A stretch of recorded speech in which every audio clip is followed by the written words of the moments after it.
Nurse fired after saving a wounded billionaire. The next morning, 2 helicopters arrived at her door under the blazing afternoon sun. Nurse Alana Brooks knelt on a lonely mountain trail. Her hands covered in blood, not her own, but that of a man who would change her life forever. She had no idea who he was, only that his pulse was fading fast. With no signal, no backup, and a heart full of duty, she tore her uniform to stop the bleeding. Hours later, that same act of compassion, one that should have been celebrated, would cost her everything. But destiny wasn't finished with her yet, because the next morning the sky thundered with the sound of 2 helicopters descending on her lawn. Alana Brooks had always believed that saving lives was her purpose. From the crowded emergency rooms of Atlanta to the quiet mountain clinics where few dared to work, she carried her stethoscope like a badge of honor. But to some, her confidence, her brilliance, was a threat. As one of the few black nurses in a prestigious private hospital, she'd learned to work twice as hard to be seen half as worthy. On her rare day off, she escaped into the mountains, her sanctuary from exhaustion and whispered prejudice. She loved the solitude, the peace, the way the world felt equal among the trees. But that peace was shattered when she found the crashed SUV on the narrow forest road.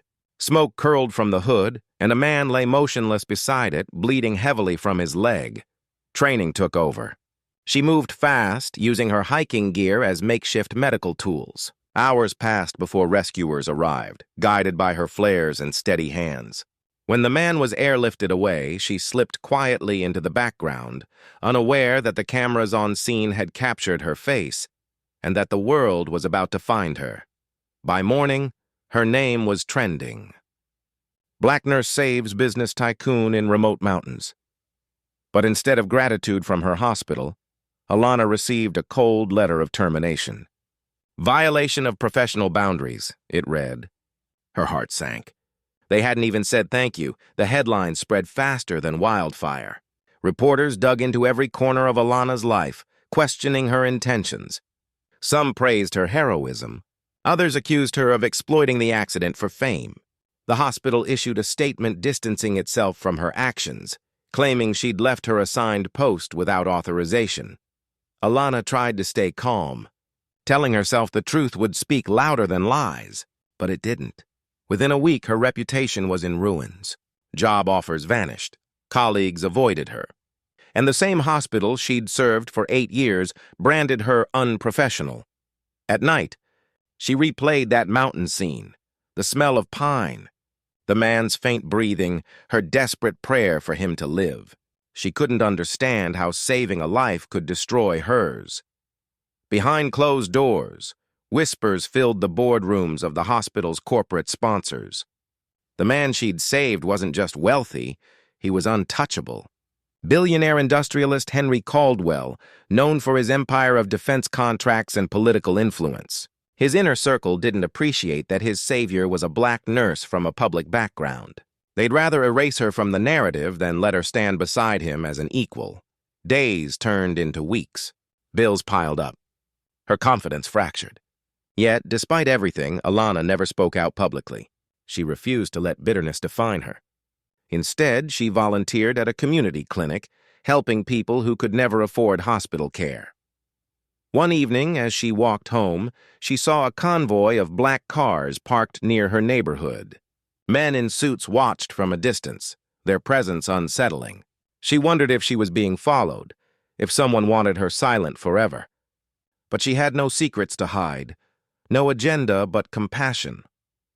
That night, she sat by her window, looking at the stars and whispering a prayer for peace. Little did she know, her quiet courage had reached the very man whose life she'd saved. A man now determined to make things right in a way she could never imagine. The next morning began like any other. Alana brewed her coffee, sorting through unpaid bills when the sound of distant thunder filled the sky. At first she thought it was a storm, but the tremors grew louder, rhythmic, mechanical. Her curtains fluttered as wind blasted through the street. Stepping outside, she froze. 2 massive helicopters descended onto the empty field behind her small house, kicking up clouds of dust and debris. Neighbors peeked from windows, terrified and curious. From one of the helicopters, a group of men in suits stepped out, forming a path for an older gentleman who limped slightly but stood tall. It was Henry Caldwell, the billionaire she had saved. Without cameras or fanfare, he approached her, eyes heavy with regret. Alana stood speechless, unsure what to say. He gestured toward the field where aides carried something, a leather briefcase, a medical certificate, and an envelope with gold lettering. Henry's voice was low, but firm as he explained what had happened. How her dismissal was orchestrated by his own company's executives who feared her story might tarnish his image. He had fired them all. Then he handed her the documents, a full reinstatement of her medical license, a new position as director of his humanitarian foundation, and a deed for a home near the hospital she once served. Tears filled her eyes as she realized what was happening. The same world that had cast her out was now watching her rise, not by revenge, but by grace and truth. In the months that followed, Alana became a symbol of quiet strength. The media tried to sensationalize her story again, but she refused interviews. Her focus was on the foundation she now led, providing free health care to rural communities, training young nurses of color, and advocating for medical equality. Caldwell remained a silent supporter, funding her mission without seeking credit. He once told her privately, "You didn't just save my life, you saved my conscience." Those words meant more than any wealth could offer. Still, not everyone celebrated her triumph. Some colleagues never apologized. Some online voices still questioned her motives. But Alana had stopped needing their approval. She'd found a peace far greater than validation, the knowledge that integrity, though costly, always finds its way back to the light. One evening, as she stood before a new clinic opening, she looked out at the sea of young faces, nurses, students, children who believed in her story. She thought of that mountain day, the blood, the fear, and the choice she made out of instinct and compassion. Sometimes, doing the right thing doesn't bring applause. Sometimes it brings punishment first. But when the world closes its doors, faith finds another way, even if it has to arrive from the sky, carried by the sound of 2 helicopters.